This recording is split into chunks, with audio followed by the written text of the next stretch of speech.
Am I allowed to complain? Why is that? It is an unfair question.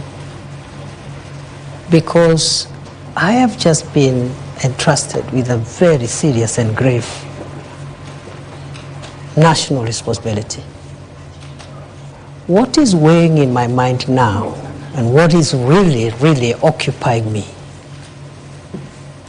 is the desire to discharge those obligations, because the expectations of the people of Kenya, the expectations of the president are so high. If I started occupying myself with ideas of what will happen, I don't know when, I'll be the most unsuitable person to be seated before you today. Your Excellency, I want to rephrase Michelle's question regarding you and the former deputy president. Let's not even go with the qualitative differences. But clearly there are lessons you must have learned from Gachagwa's tenure in office. What lessons are those? You know, my friend, you know, in leadership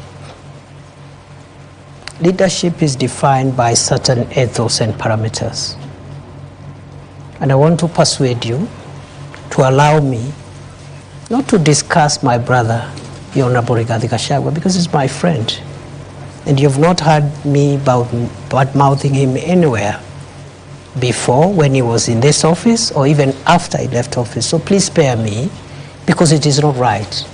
It is wrong to start comparing myself with the predecessor or someone who occupied this office now or in the past, or a person who would occupy it in the future. Are you being cautious, Your Excellency?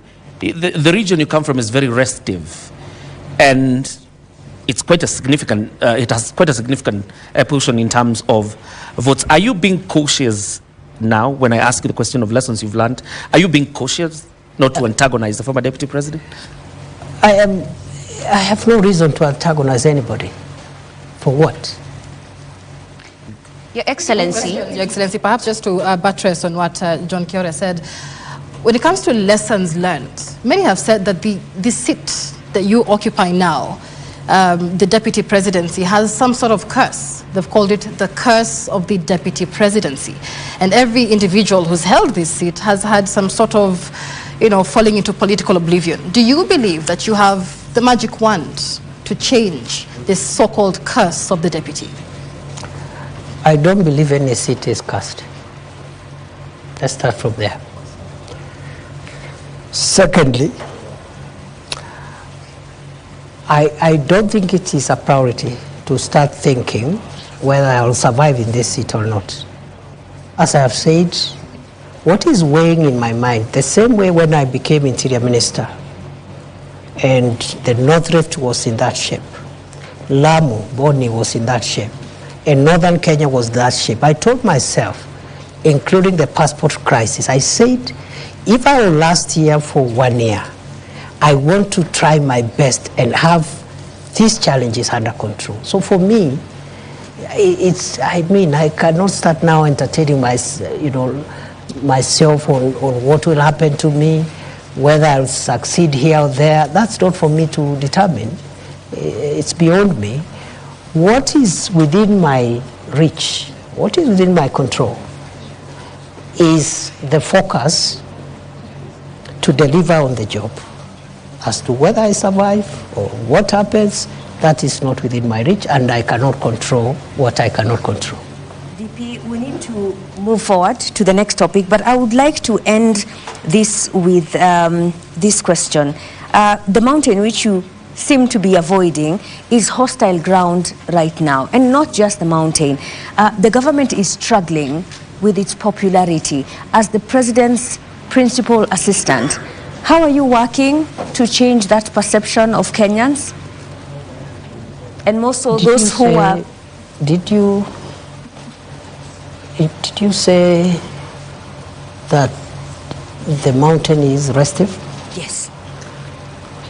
The reception in Embu, for example. Yes. In Nyandarua the other day, residents refused to listen to the president's speech. In Nakuru County, at a burial, Again, they did not want to listen to the president's That is democracy. That's Isn't how that, democracy works. Is that hostile democracy ground to the government that you serve as deputy president now? You see, there is a difference between running governments and being popular. Those are two different things. And for me, a leader should be least worried about popularity. The worry of a leader should be their pace and focus on transforming the lives of the people. And do you think the lives of the people have been transformed? A good leader is not necessarily one who is popular all the time. However, a good leader knows when to be popular. Don't you think that popularity has gone down because Kenyans' lives I really don't think so, because at the moment, President Ruto and his administration now in the midterm is not in their priority to look for popularity. There is no election taking place. The task of the government now at midterm is to track the pace of delivery, where there are gaps, seal those gaps, and just deliver on the commitments. The time will come when there will be popularity contests. And let me tell you, for avoidance of doubts, that is not President Ruto's worry. I also don't think that should be the worry of this administration. If we start worrying about popularity now, we'll lose it, time will elapse. We could even win the election next time, but we will not have delivered as we ought to deliver. Your Excellency, and that transformation that you're talking about, Ashley, allow me, is what brings us into the next topic, which is about the economy. And Joel Chacha is going to lead that session. Well, the government of the day boasts of a 2.8% inflation rate, which is a 17-year low. But the question here is on the shrinking disposable income, that is through what many may consider overtaxation. And the purchasing power, hence, is low. How are you working to ensure that there is money in the pockets of Kenyans? Thank you. When President Ruto took over leadership of this country in 2022, the 5 or 6 macroeconomic indicators were not looking good. And I need to clarify now that I have this opportunity. Many people think when we project that time frame so that to show the distance we have covered, we are casting aspersions at the previous administration. That is not true.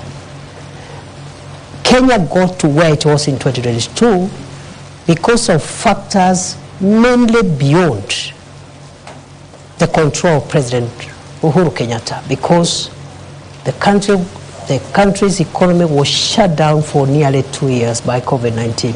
No economic activity. And then, of course, the war in Ukraine, which affected the global supply chain of wheat and other oil and foodstuffs, and many other factors. So when we refer to 2022, it is not political. It's just a fact. And in any case, that's the only way we can explain what we have done. Now, straight to your issue. The macroeconomic indicators were bad. The dollar was rising on a daily basis, 160. At one point, it approached 170.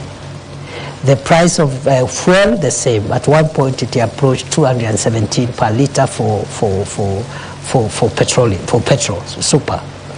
Then inflation was 9.6%.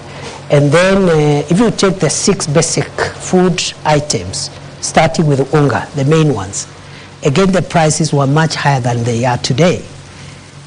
Today, essential commodities, 2 years later, are down significantly. Just to give unga as an example, from 240, 250, 230, depending on the brand, to now something between 95 and 120, depending on the brand, maybe 120 something. Number 2, the foreign exchange stability has been realized for more than a year now. From the high of 160 plus to now 127, 129 for some time.